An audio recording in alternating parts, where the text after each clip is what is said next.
There's a difference with friendships with you having to carry the burden of the friendship as opposed to you helping carry someone's burden. And I had to learn the difference. I feel like that's a marker for knowing is if you're miserable carrying a weight, then perhaps it's a weight that you're not supposed to be carrying. Agreed. Yeah.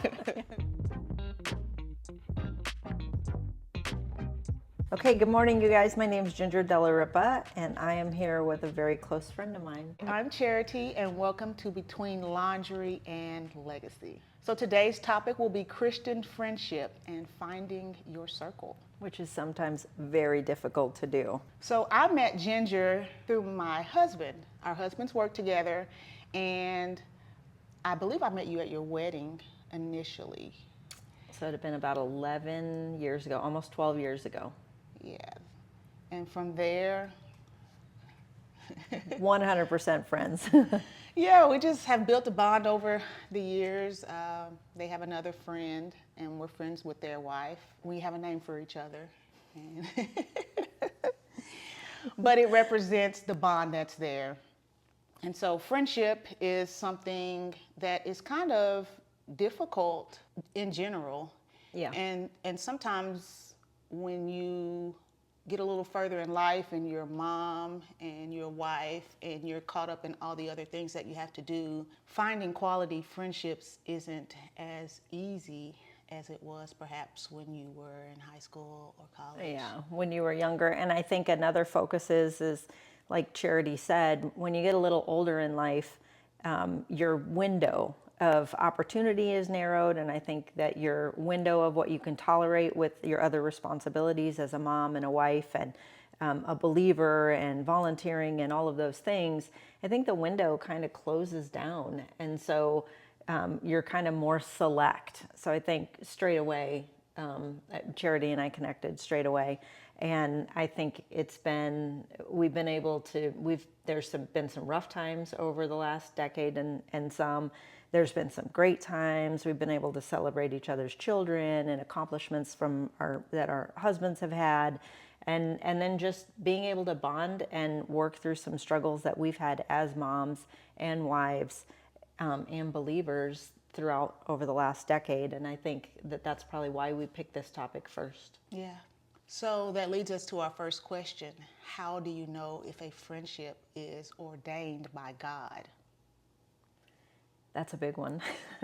I think that when you seek friends and you're prayerful about those friends, I think the connections come a little easier.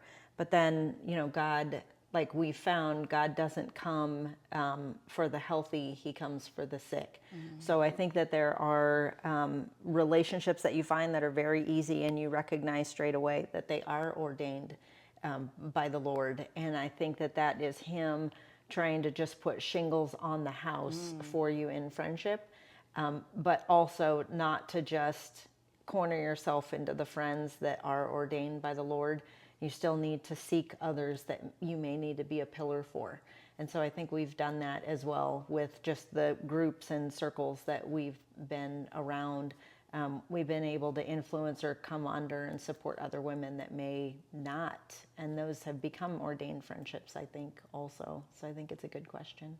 Yeah, and just to piggyback off of what you said, I think earlier you were saying how sometimes with your standards that you have now and just being a person of faith, when you have those boundaries and those standards in place, it automatically eliminates a lot of people. And it also eliminates the ability for some people to reciprocate the type of friendship that you may need. And for me, I would say that one of the things I look for in a friend, first and foremost, is that spiritual connection. Because I've noticed that if that's not there, sometimes I end up becoming a mentor for a person. It's like we're unequally yoked. They're going to, if they don't know God, or if they don't have a certain level of emotional, mental or spiritual maturity, then sometimes I end up carrying a different weight in the relationship, and it really complicates the ability for that person to be a friend to me also.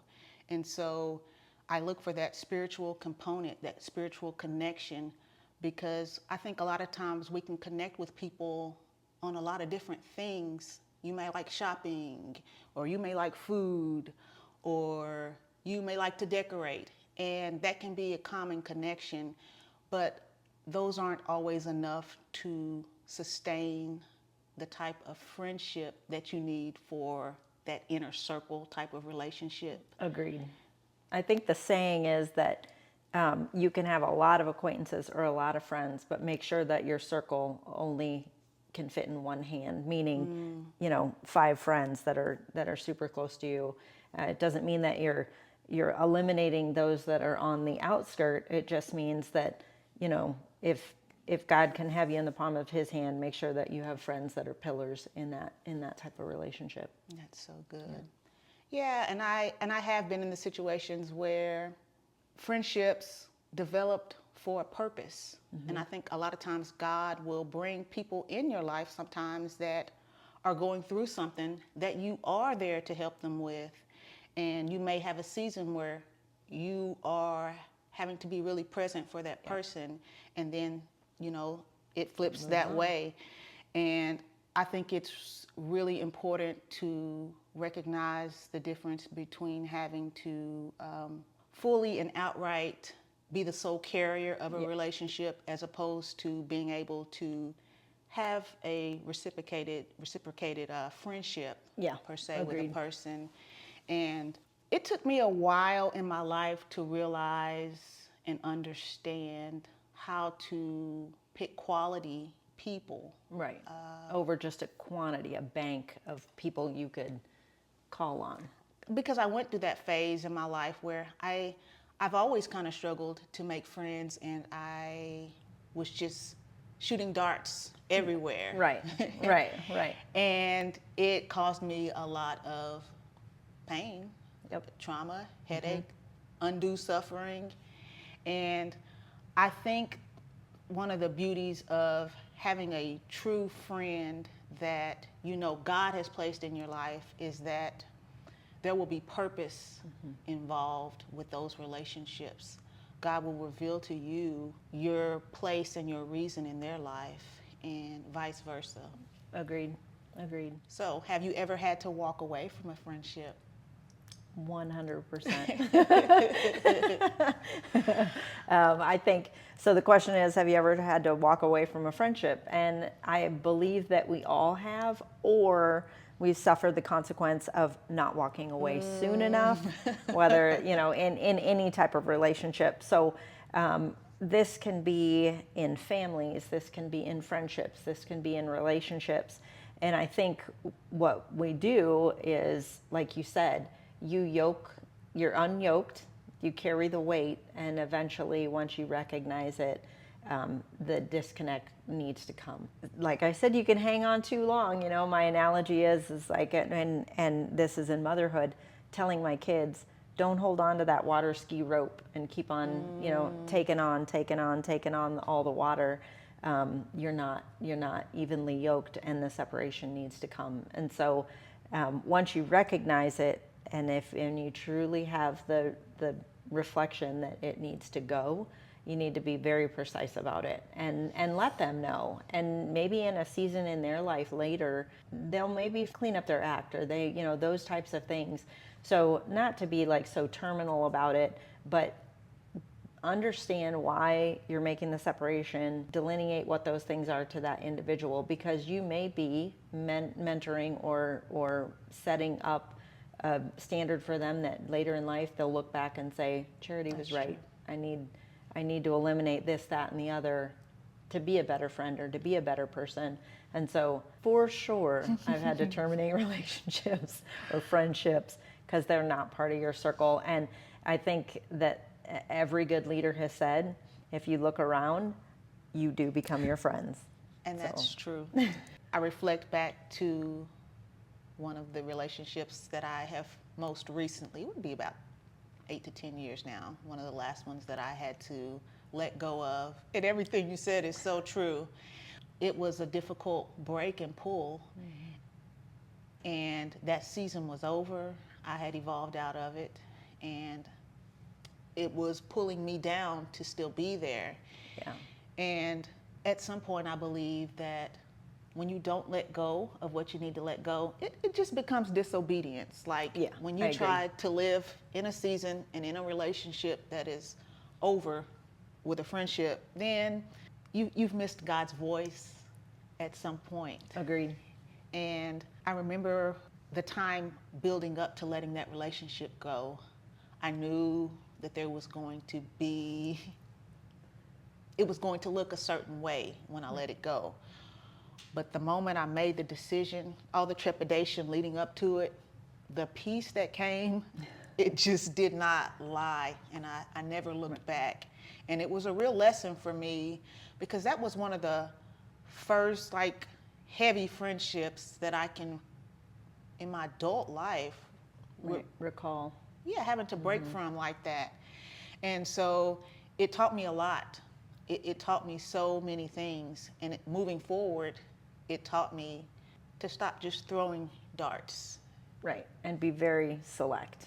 Be very select. Be very select. And I think that friendship was the final residual from the darts I had thrown. It was the only friendship in my life at that point that I no longer needed to nurture and foster. Right. Because you're just carrying the load now, and it gets too heavy, and there's no give and take. And not that you do things to expect to receive back, but in a friendship, in your circle, in that inner circle, you do it because you do it. You don't expect anything back. And when it becomes too heavy, it's outweighed itself then. It has. There's a difference with friendships with you having to carry the burden of the friendship as opposed to you helping carry someone's burden. And I had to learn the difference. Carrying the weight of a relationship is not the same as helping someone through a difficult time, helping them carry a weight that they're carrying. Right, like a season, like a death or a life change or anything like that. I feel like that's a marker for knowing is if you're miserable carrying a weight, then perhaps it's a weight that you're not supposed to be carrying. Agreed. Yeah. Said so well. What role does vulnerability play in your community of friends? Well, I'm not huge for being vulnerable, but then I realized that the older you get, you realize that your ability to be vulnerable allows the individual that is in your inner circle to be vulnerable as well. And so we don't, I think as mothers and wives, we don't want to show that vulnerability. But like you said, the older we get in life and the more narrow that window has become, it's okay. There were times in today's Bible verse that said, Jesus went to his Father and said, if you could take this cup from me, take it. For in that moment, getting ready to perform the biggest act of love that has ever happened in creation, for him to be vulnerable and say, I don't want to do this, can you take this from me? That vulnerability shows that even in our circle of friends, that there are days where we can be vulnerable, or we can cry, or show our weakness, or say I need help. And I think a lot of people in friendship don't want to say they need help, or don't want to say I can't handle this on my own, or could you call and check on me? And so I think in your circle, if you can come to a point where you can show some vulnerability, I think it just strengthens the friendship. It shows the other person that you trust them with their that season, or how the depths of their life, because beyond your marriage are these circle of friends. And I think that in the older I got, I realized there needs to be, you got to show that sometimes you struggle. Yeah, it does build that trust between both parties. Yeah. It's like, you trusted me enough to tell me this, and I trust you enough to be telling you this. And it also allows you to get a more authentic vantage point of what's really going on with that person, because it is difficult to deal with a person who is not being vulnerable, because you don't really ever know what's going on with them. True. And this may sound harsh, but this is just my experience. For me, if a person isn't vulnerable after a while, after the time has been there, and it's like the relationship can only move so far. Yep. And then I've been in situations where a person refused to be vulnerable with time, with proven trust. And for me, it felt like dishonesty, because you're telling me you're one way. You're telling me everything is okay, and it's really not. You're telling me it's like I'm getting two faces. Right. And then it becomes a trust issue for me. It's because I don't really know what's going on with you, and how can I be a friend to you if I don't know what's authentically going on in your Right. life, when you're hurting, when you're in pain. Yeah, when you need support, Yeah. or like just that. It's like we're both pretty private in our own homes. We like our homes to be private for our families. If I'm going to have you in my home, but then all the doors are closed, Yeah. what am I saying to you? I'm saying you can be here, but I don't really want you in the places. And that's just an example for, I'm going to show you this side of me so you can be in my living room, but I don't want you in my family room or in, any of those types of things. And I think that, again, that's a marker to know that's not an inner circle type of friend. Is just letting you in. You're a guest in my home, but you're not welcome to feel what's going on. I like the way you said that. You're a guest in my home. Yeah. And I have a lot of associates and acquaintances, and I'm okay with that. Yeah. I'm okay with that, because everybody is not called to be that inner circle friend. And I have had some of my dark moments with Ginger, and let's be honest, marriages are hard. Yeah. 100%. And I can remember some times that I have been very open and vulnerable with you. And what came out of that for me was the best advice. You had happened to be exiting that season, or having gone through that already, or God gave you a way of how to handle it. Just to know that not only did someone else go through what I went through, because sometimes when you're going through something and you haven't told anybody, what you feel is alone. You feel isolated. You feel unseen. Yeah. You feel like you're the only one. And I guess I was a little bit, not shocked, but I was like, wow, when you had been through exactly what I had been through. And it was like, hey, sister, I got you. I got you. Handle this way. And it really gave me confidence to make decisions and moves about how to move forward that I just didn't have. I didn't have that experience or that tool to move forward in the manner in which you gave me when I was at that rock bottom place. And so I'm grateful for Well, for thank that. you, Lord, for being able to be the conduit. And you don't know when you're encountering friendships or you're encountering relationships, you don't know when you are going to be the conduit. So you pray for those moments, and you pray every morning when I wake up. I know my husband probably thinks I'm crazy, but I mean, I literally lift my hands and say, you work through me. Yes. You work through me. You control my voice. You control my tone. You control what comes out. You control my temperament.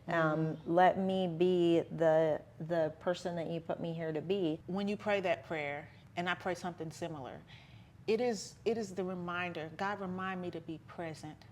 Because we have routines, we have responsibilities, we have a to-do list, and there's a lot to knock out as a mom.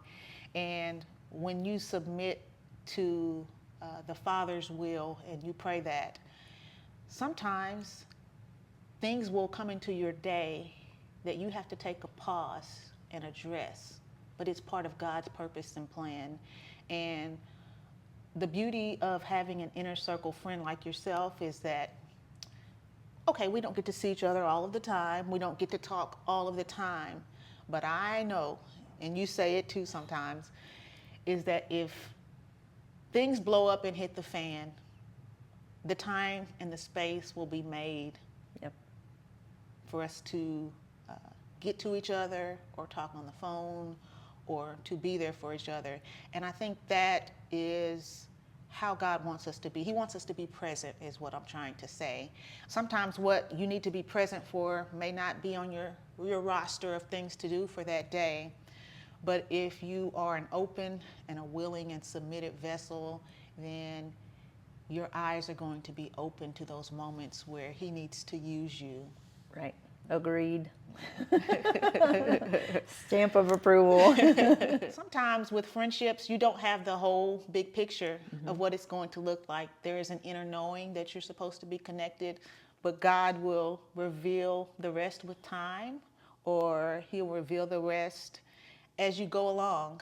You'll get to see more and more while that person is in your life. So we thank you guys for being with us today. Just treasure and value your friendships. They truly are a blessing from God, especially the ones that you've allowed for Him to send into your life. And I thank God for you. I thank God for you. Thank you, guys.